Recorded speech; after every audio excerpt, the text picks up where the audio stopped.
I kept hitting that glass ceiling of not getting that next big role or not getting the promotion because I had to wait for the position to vacate. And I was told that I'm not ready, or I'm either too sensitive to feedback, or I don't have a tone of a leader. And so that made me doubt my leadership abilities. I mean, I saw men moving up very quickly. At one point, I was told that you're too new in the organization, so you cannot get a higher or upper ranked role.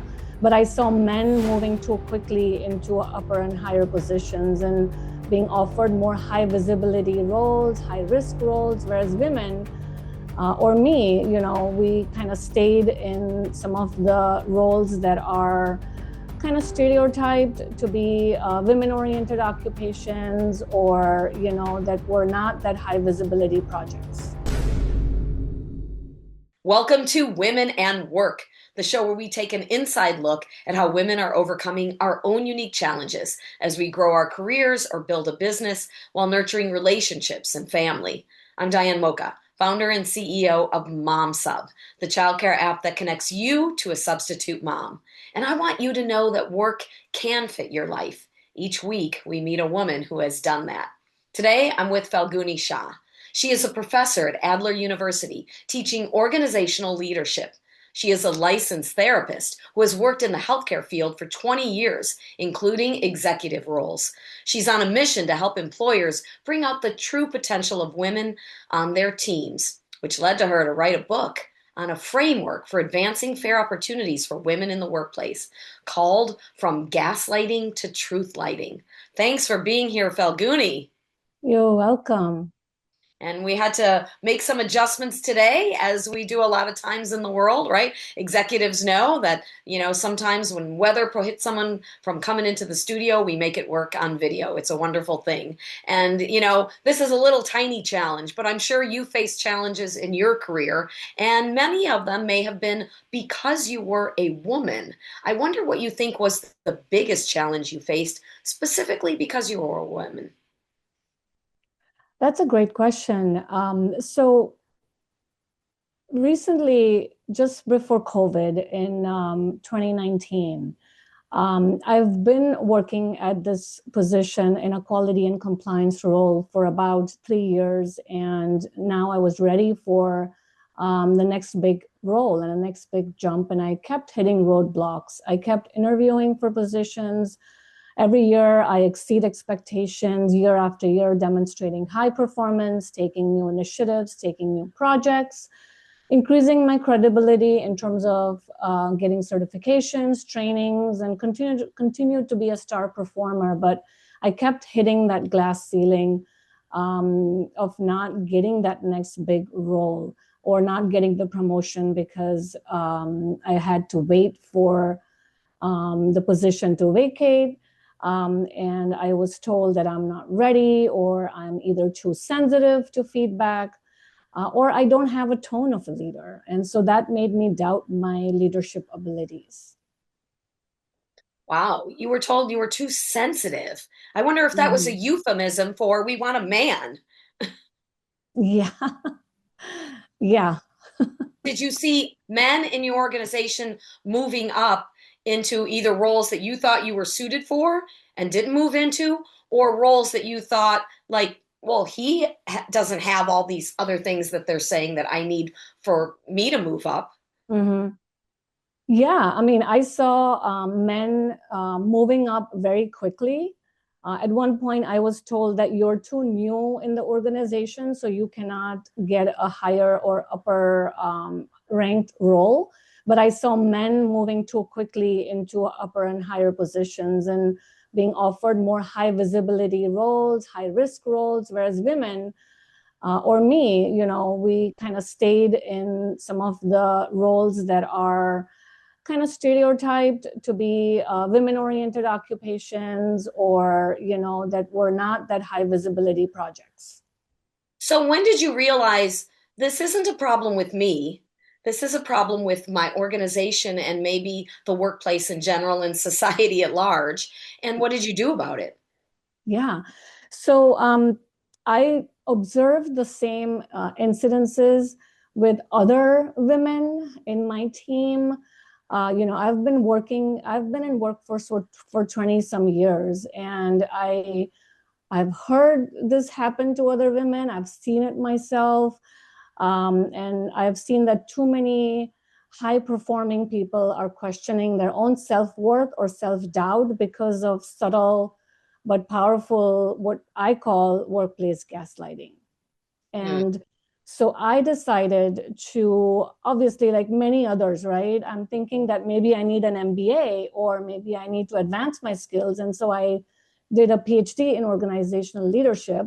So I decided to increase the merit, and thinking that that's going to help me. It definitely helped me to grow my skills and to understand my own leadership style, and to kind of, it also helped me increase my skills as a leader and to assess my own values and where I want to be.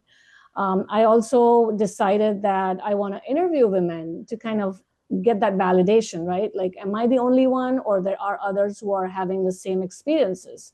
And so I interviewed minority women, and also based on my doctoral research, it was a topic of my thesis.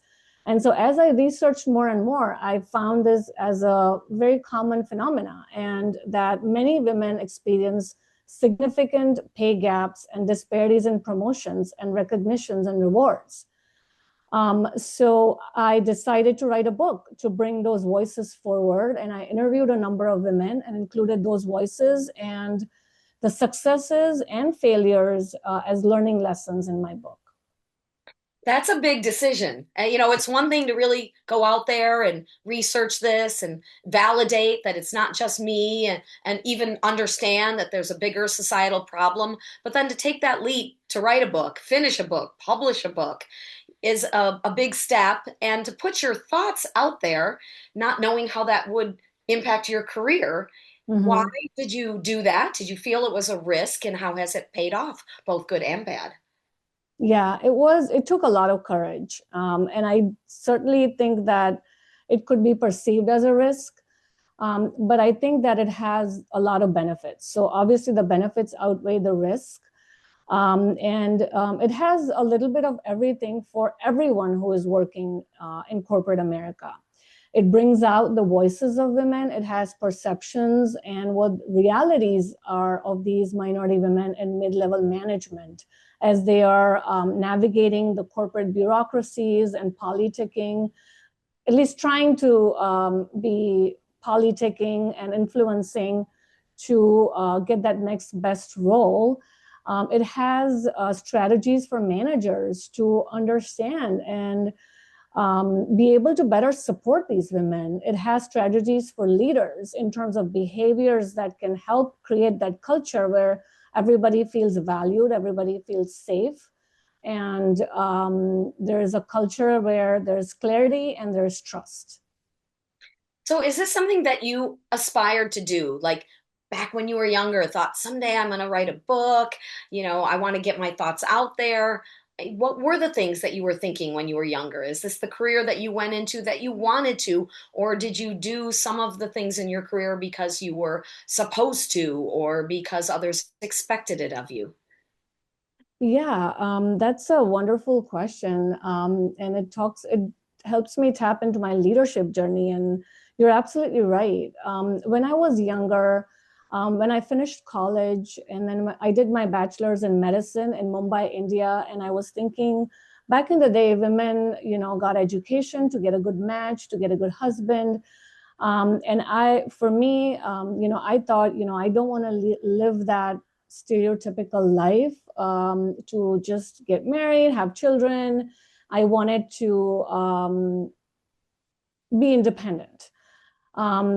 Back in the day, and especially in our culture, women don't make decisions, especially when you're younger. And they're always leaning into either their dads or brothers or somebody more older than them to make those decisions for them. And I wanted to be independent. I wanted to be financially independent and to make a living and to make a future for myself. So I always had that drive. And after coming to United States, I was able to manifest that to a great extent. So, what did your family think of that? And when you came to the United States, was it for education and you intended to go back? Or did you fully embrace and say, I want to be in the United States. I feel like I have more opportunities there. Did you feel a difference in how you were treated as a woman here versus in India? Yeah. So my parents were definitely concerned and worried, like anybody would be, right? Your daughter is going like thousands and thousands of miles away, and which was very unconventional at the time. None of the women in my family had been out of country, let alone they hadn't been even out of the state. And so this was a big thing for them. They were worried. And when I came here, I was welcomed. I was the only Asian person in the whole program. I came here to do master's in community counseling at Loyola University, and I was the only Asian person in the entire School of Education.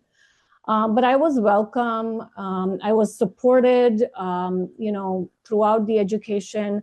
Once I graduated, I was working at a community mental health agency, and I was supported really well by their leadership and nonprofit. It was a nonprofit. And it was a woman CEO who actually saw the potential and promoted me at that point into into a manager of quality and compliance role.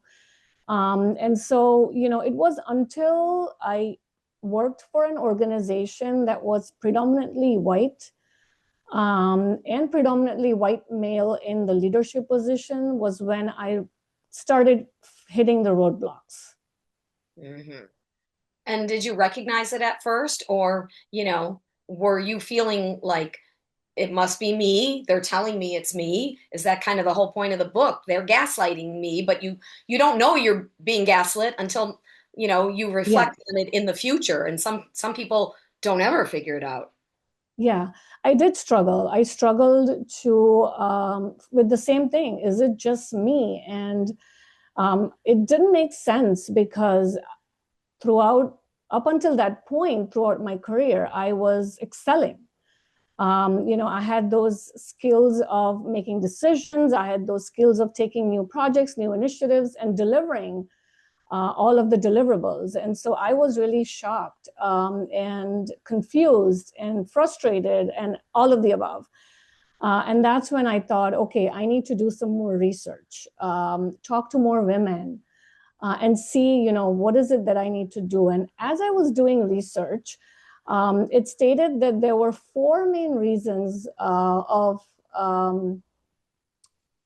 there were four main factors that help with promotion. One is performance. The second one is merit. The third one is your personal characteristics. And the fourth one is just pure luck or random chances of promotion. And so my performance was excellent. I was exceeding expectations year after year. Merit, I had master's, I had a bachelor's in medicine, I was in healthcare. So merit was good.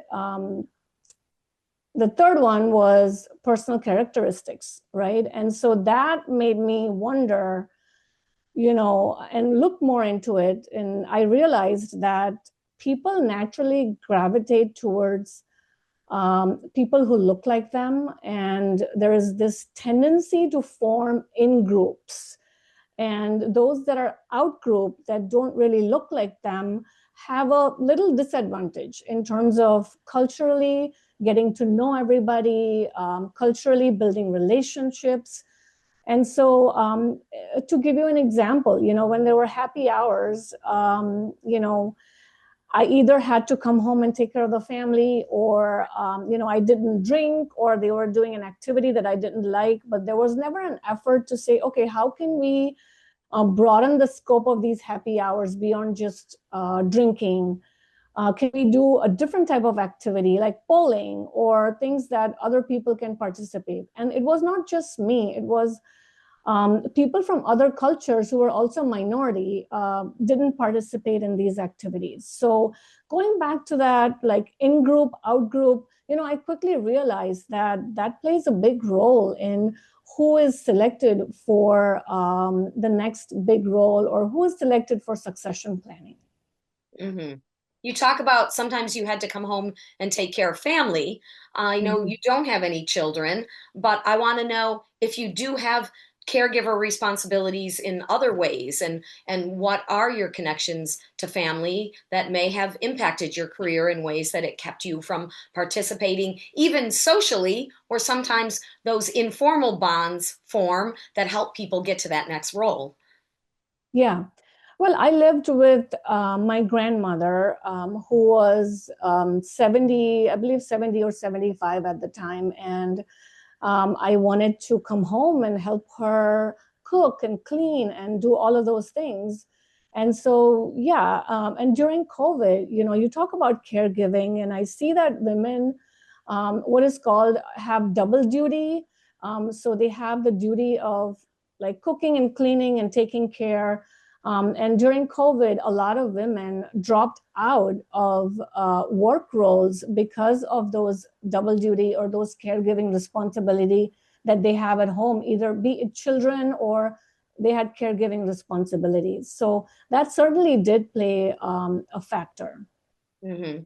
And one of the things you talked about is, it has to do with personality. And I've been to some talks where women say that women are less likely to advocate for themselves and even to do self promotion, to talk about Mm-hmm. great things that they're doing, to share that, because they don't want to seem like they're bragging. Mm-hmm. They've been taught to be, have humility and to be a little more reserved, right? Not so in your face. Whereas men Mm-hmm. are almost encouraged sometimes to be in your face. It's, a lot of times they're in sports, and that kind of feeds on that. So I wonder if you saw any of that in the research that you did, that women weren't putting out there, except maybe at review time, but on a regular basis, letting everyone know all that they were doing. Yes, yes. And so in my research, I definitely saw the how gender role plays into all of this, right? And so men in leadership positions tend to not really favor women who are assertive, or because that's not really the gender role that they have seen women traditionally. It is expected that women are kind, women are polite, women are gentle, and they're saying yes to everything. But when women are assertive and when they promote themselves or speak up, even, it sounds like they are being too aggressive or they are complaining. Um, but then when men do the same thing, it comes across as they are being ambitious or they are bringing about a change. So there was certainly that. I saw that in research. So, learning all these things, putting it all together in a book, and then putting that out there, what was the next step? Did you have a goal beyond that? Like, okay, it's great for women to read this and even be aware of it or talk about it, but how do we make change happen, right? Because isn't that the ultimate goal, is women shouldn't be held back if it's only because of their gender. Yes, absolutely. And so the next step really is to create that awareness, first of all, for community in general and workplaces to read my book, or invite me as a speaker to learn about what are these challenges that women go through. Just that's the first step, is to just create that awareness. The second step really is to understand the biases and be aware of the biases. I have a tool in my book that's called a privileged self-reflection tool that really assesses your privilege on in different situations. And so that first step is to create awareness. The second step is to really for women to speak up, to understand your strengths and to promote yourself, to promote your accomplishments, and for managers to provide intentional mentoring, to provide frequent validation, to provide actionable steps on what can women do in their leadership journey. And for leaders in general, I teach truth-lighting behaviors. And essentially, there are three main things to it. The first one is validation. So you are listening to understand. The second one is affirmations, is to provide positive affirmations where statements like, a belief that you can do this. So positive affirmations, recognizing the contributions of everybody. And the third thing is really to provide actionable feedback and actionable steps on how an acceptance of who you are as a person and how can you take those next steps and provide those clear guidances on what can you do to reach that next potential. Mm-hmm.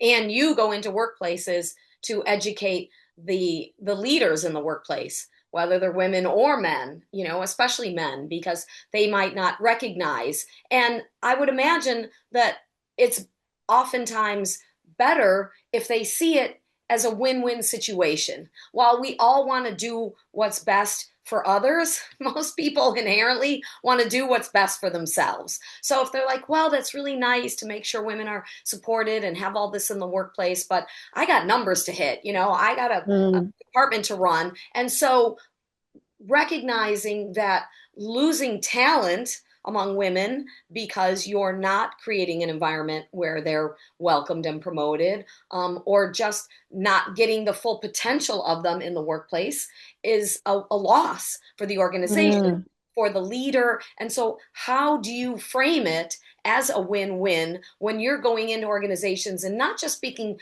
to the women who are experiencing this, but to the leaders as well, who may not be as aware of how they're harming themselves and their organization by continuing some of these behaviors that they're not even aware of?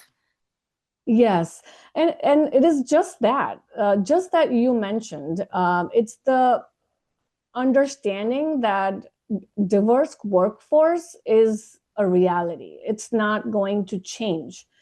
And so in order to make sure that people are able to bring their authentic self and able to perform to their best of their abilities, to make that business case for diverse workforce and innovation.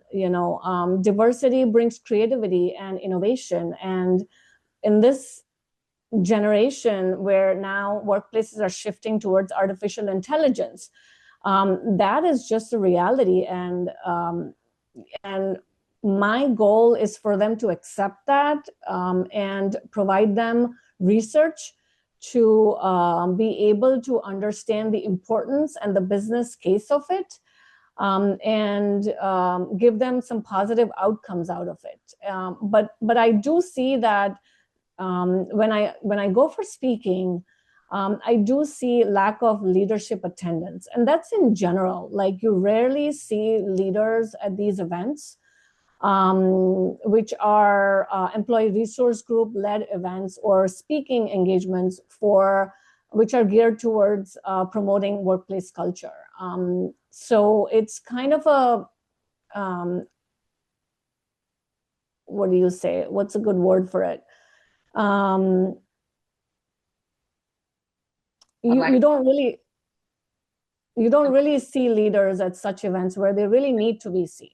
Lack of interest, lack of Right. awareness why it's important to them, and why having those differing perspectives can really enhance the organization and even their ability to do their job better and show their bosses how they're succeeding. So it's that different perspective that I see that you're bringing, and we are so happy to see that you're bringing that to workplaces and letting them know the importance of that different perspective. And we thank you for the insights that you shared with us about your book and your career journey. If you were inspired by today's story, remember to share it with a friend, leave a review, and subscribe to meet our next amazing guest. If you or anyone you know is struggling with childcare challenges, check out MomSub's free webinar that guides families through the steps to find and keep trusted, reliable childcare at momsub.com/webinar. That's MomSub, like a substitute mom. You can connect with MomSub on Instagram, TikTok, Facebook, or LinkedIn. Our mission is for you to discover what you want in life, pursue it with intensity, reach out for help when needed, and fulfill your dream, reducing your stress, guilt, and self criticism, and increasing your calm, confidence, and clarity along the way. Remember, your career, your choices, and your success are yours to define. So keep pushing boundaries and spreading your love and encouragement to other women who need it.